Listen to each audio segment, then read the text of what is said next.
آپ کسی سے بیعت ہو گئے, کسی پیر و مرشد سے, آپ نے ایسا کلمہ پڑھ لیا اس کا کہ جو مرضی ہو جائے آپ نے اس کو غلط نہیں قرار دینا کسی چیز میں. یہ بھی ہوتا ہے, میں جانتا ہوں ایسے لوگوں کو, اپنے کسی پیر سے بیعت ہوئے, اب اس پیر کے بارے میں کچھ چیزیں سامنے آنا شروع ہوئیں, بھائی یہ غلط ہے, لیکن اس میں اختلاف رائے ہو سکتا تھا. ہم نے کہا چلو اس میں تعویل بنتی ہے. پھر جائی وہ پیر صاحب پکڑے جا رہے ہیں باقاعدہ. سمجھ میں آ رہی ہے بات؟ وہ پیر صاحب, اب کیا بتاؤں کس چیز میں پکڑے جا رہے ہیں. پکڑے جانے کا مطلب آپ کو پتہ ہی ہوگا کیا پکڑے جا رہے ہیں. ان کے مریدین سے میں نے کہا اب تو پکڑے گئے ہیں. انہوں نے کہا بھائی ہو سکتا ہے ایک گناہ ہو گیا ان سے انسان. تو میں نے تعویل کی, میں نے کہا چلو یار انسان ہیں تو پیر صاحب بھی آدمی ہیں, انسان ہے, غلط گناہ ہو سکتا ہے, توبہ کر لی. دوبارہ پکڑے جا رہے ہیں, تیسری دفعہ پکڑے. میں نے کہا بس کر دے یار. نہیں, چپکے ہوئے ہیں پیر صاحب کے ساتھ. یہ دوسرے سلسلوں کی بات نہیں کر رہا, ہمارے ہی سلسلوں کی بات کر رہا ہوں, دیوبندیوں میں. اب آپ کو دماغ خراب کرنے کی ضرورت نہیں, کس پیر کی بات ہو رہی ہے, پازیٹو سوچا کرو.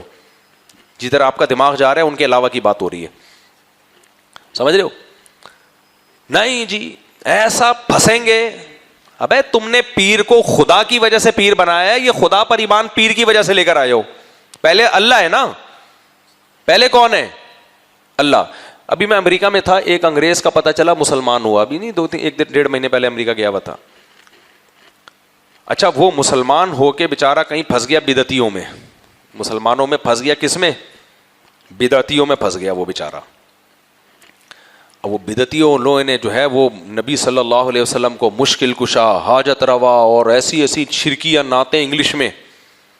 وہ انگریز واپس مرتد ہو گیا. تو جس نے مجھے یہ واقعہ سنایا انہوں نے کہا کہ وہ کہہ رہا تھا کہ عیسائیت کو میں نے چھوڑا اسی وجہ سے تھا کہ انہوں نے اللہ کو چھوڑ کر عیسیٰ ابن مریم کو زیادہ ویلیو دینا شروع کر دی. ہر وقت عیسیٰ ابن مریم کا نام لیں گے, اللہ تو ہے ہی نہیں.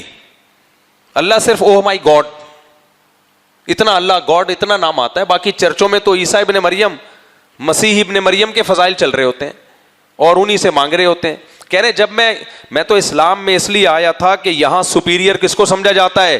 اللہ کو. تو کہتے ہیں میں نے کہا جس اللہ نے ہمیں بنایا, جس گاڈ نے ہمیں بنایا, جو ہمیں رزق دیتا ہے, جس کے ہاتھ میں ہماری تقدیریں ہیں, تو اسلام میں مجھے یہ چیز نظر آئی. لیکن جب میں نے مسلمانوں کو دیکھا تو مجھے ان میں اور اپنی مسیحیوں میں کوئی فرق نہیں لگا.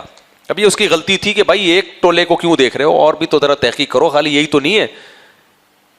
تو یہ کیا ہے, یہ بھی ہماری, یہ پیروں کی صورت میں بھی ہمارے یہاں پائی جاتی ہے یہ چیز.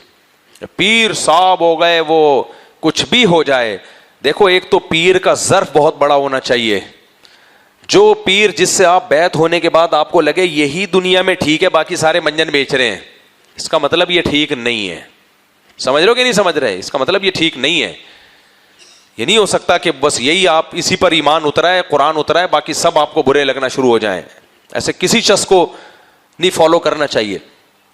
تو میں وہ پیر کی بات بتا رہا تھا, میں نے کہا بھائی یہ پکڑے گئے ہیں, پکڑے جا رہے ہیں, نا لگے ہوئے ہیں, خلافتیں چل رہی ہیں, ایسی عقیدت کی اندھی چادر. تو لا یخافون فی اللہ. ایک پیر تھا ہمارے حضرت مفتی رشید احمد صاحب کے دور میں, اس میں آہستہ آہستہ اتنا بیچارے کا دماغ کھسک گیا تھا. انسان کا دماغ پتہ ہے کب کھسکتا ہے؟ جب صبح و شام اپنی تعریفیں دوسروں سے سنے, وہ مخالفت میں کوئی بات ہی نہ سنے. تو اس سے انسان کو اپنے بارے میں یہ وہم ہونے لگتا ہے کہ شاید میں بہت نیک ہوں. میں کیا ہوں؟ میں بہت نیک آدمی ہوں, کچھ تو ہے. تو یہ بہت خطرناک چیز ہے. بڑے بڑے لوگوں کے دماغ کو کیا کر دیتی ہے؟ یہ خراب کر دیتی ہے. تو وہم ہونے لگتا ہے کہ میں, بعض خواتین کو یہ شک ہوتا ہے میں بہت خوبصورت ہوں, بس ان کو 2-4 لوگوں نے, خواتین نے تعریف کر دی ہوتی ہے, وہ میرے سے زیادہ حسین دنیا میں کوئی ہے ہی نہیں. پھر کسی دن ان کو کوئی آ کے بول دینا کہ آپ حسین نہیں ہو, وہ ڈپریشن میں چلی جائے گی بیچاری, کیونکہ اس نے کبھی سنا ہی نہیں. اور جو بیچاری بچپن سے سنتی رہے, کوئی کہہ رہا ہے خوبصورت ہو, کوئی کہہ رہا ہے بصورت ہو, کوئی کہہ رہا ہے گوری ہو, کوئی کہہ رہا ہے کالی ہو, اس کا امیون سسٹم بوسٹ کر چکا ہوتا ہے, اس میں اپنی مخالفت سننے کی عادت ہو چکی ہوتی. ایک موٹیویشنل اسپیکر ہے, کبھی کبھار صحیح باتیں بھی کر رہا ہوتا ہے وہ, اس نے بڑی اچھی بات کی. اس نے کہا کہ جن گھروں میں ایک بچہ ہوتا ہے نا, اس کے بگڑنے کا چانس بہت زیادہ ہوتا ہے. وجہ اس کی ہے کہ وہ بچے کو ہمیشہ لاڑ پیار ملتا ہے, تعریفیں سننے کو ملتی ہیں, پھر وہ ضدی ہو جاتا ہے, اس میں خود پسندی پیدا ہوتی ہے, اس میں تکبر پیدا ہو جاتا ہے. تو میں یہ عرض کر رہا تھا کہ اللہ تعالیٰ نے قرآن میں فرمایا کہ تم اگر دین سے پیچھے ہٹو گے تو اللہ ایسے لوگوں کو پیدا کر دے گا جو اللہ سے محبت کریں گے, اور پھر لا یخافون فی اللہ لومۃ لائم, کسی ملامت کرنے والے کی ملامت کی پرواہ نہیں کریں گے. تو خوب سمجھ لو, دین میں عین مطلوب جو چیز ہے وہ یہ ہے کہ اللہ کی محبت کو تمام محبتوں پہ غالب کیا جائے, یہ مقصود ہے.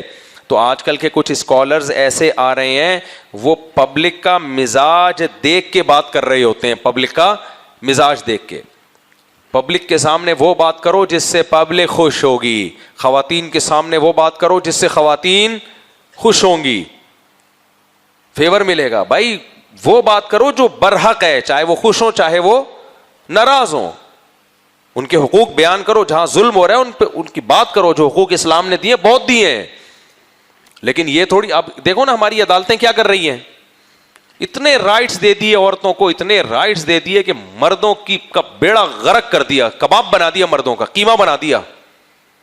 میں کہتا ہوں کسی دن یہ جج اس کی بیوی اس پہ یہ کیس کرے اور یہ سارے حقوق اس سے لے, تو اس کو پتا چلے گا میں کر کے کیا گیا ہوں, میں کر کے کیا گیا ہوں. خیر, تو یہ جو میں بات کرتا ہوں نا بچے زیادہ پیدا کرو, یہ بھی بہت لوگوں کو بہت بری لگتی ہیں.